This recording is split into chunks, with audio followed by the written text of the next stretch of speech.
സ്ത്രീകൾ പുരുഷന്മാരും സുരക്ഷിതരല്ല എന്ന് പറയാൻ പറ്റില്ല. അതെ, ഏത് തരത്തിലാണോ വ്യക്തിമാക്കപ്പെടുന്നത് അവിടെയാണ് പ്രശ്നം ഉണ്ടാകുന്നത്. അങ്ങനെ നോക്കുമ്പോൾ പുരുഷന്മാർ മാത്രം നല്ലതാണെന്ന് പറയുന്നു, സ്ത്രീകൾ മാത്രം നല്ലതാണെന്ന് പറയാനും പറ്റില്ല. ചില കേസസ് ഉണ്ട്, സ്ത്രീകൾ പ്രതികളായി വരുന്ന കേസസ് ഉണ്ട്. ഇപ്പം നമ്മൾ കൂടത്തായി കേസുണ്ട്, അങ്ങനെ അല്ലെങ്കിൽ കുറെ അതുപോലെ റെഫറൻസ് എടുത്ത് നോക്കുകയാണെങ്കിൽ ഇഷ്ടംപോലെ അങ്ങനെയുള്ള കേസുകളുണ്ട്. അപ്പം അതിലും ഈ പറയുന്ന സ്ത്രീകളും പുരുഷന്മാരും ഒരേപോലെ ഈ നാട്ടിൽ കുറ്റകൃത്യങ്ങൾ ചെയ്യാൻ പ്രാപ്തരാണ് എന്നുള്ളത് ഉണ്ട്.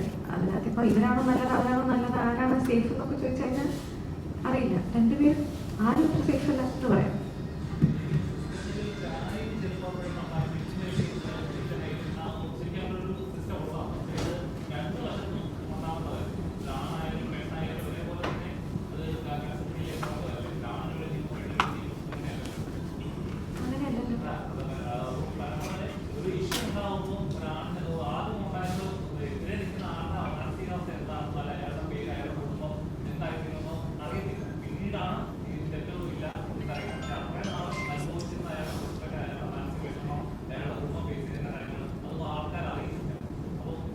അതേ പെർസ്പെക്റ്റീവ് സ്ത്രീക്ക് ഉണ്ടായിക്കൂടെ? അവരനുഭവിക്കുന്ന കാര്യങ്ങളും ഈ പറയുന്നത് ഒരു സ്ത്രീയാണ് അതിനകത്ത് വ്യക്തി എന്നുണ്ടെങ്കിൽ അവർക്കും അതൊക്കെ ഉണ്ടാവാമല്ലോ.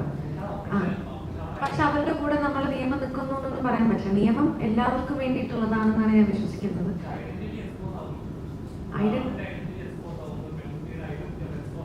അതിപ്പോ എന്നോട് ചോദിച്ചാൽ പ്രത്യേകിച്ച് കാര്യം പറ്റി തോന്നുന്നത് നിയമം മാറ്റിയതിന്റെ വരുമായിരിക്കും. പക്ഷെ എന്നെ സംബന്ധിച്ച് അങ്ങനെ ഒരു പ്രിവിലേജ് ആക്ച്വലി സ്ത്രീകൾക്ക് വേണമെന്ന് ഞാൻ വിശ്വസിക്കുന്നു. കാരണം ഒരു ഐഡന്റിറ്റി പ്രശ്നത്തിൽ വരുമ്പോൾ അല്ലെങ്കിൽ എല്ലാ കേസസിലും ഐഡന്റിറ്റി റിവീൽ ചെയ്യരുത് എന്നുള്ളതില്ല. അബ്യൂസീവ് ആയിട്ടുള്ള കേസസിൽ മാത്രമേ ഐഡന്റിറ്റി റിവീൽ ചെയ്യാൻ പാടുള്ളൂ എന്നുള്ളതാണ്. അപ്പൊ അങ്ങനെയാണെങ്കിൽ ഈ പറയുന്ന പോലെ മറ്റ് കേസുകളിൽ സ്ത്രീകളുടെ ഐഡന്റിറ്റി റിവീൽ ചെയ്യാതിരിക്കുന്നത് ഒരു സെക്ഷൽ അബ്യൂസോ അല്ലെങ്കിൽ അങ്ങനെയുള്ള കേസസ് വരുമ്പോഴാണ് ഐഡന്റിറ്റി റിവീൽ ചെയ്യരുത് എന്ന് പറയുന്നത്. അപ്പൊ അതിൽ അവരുടെ വ്യക്തികൾ ഉണ്ടാവുമ്പോൾ അവരുടെ കൂടെ നിൽക്കുക എന്ന് പറയുന്നതാണ് നല്ലതെന്നാണ് ഞാൻ വിചാരിക്കുന്നത്.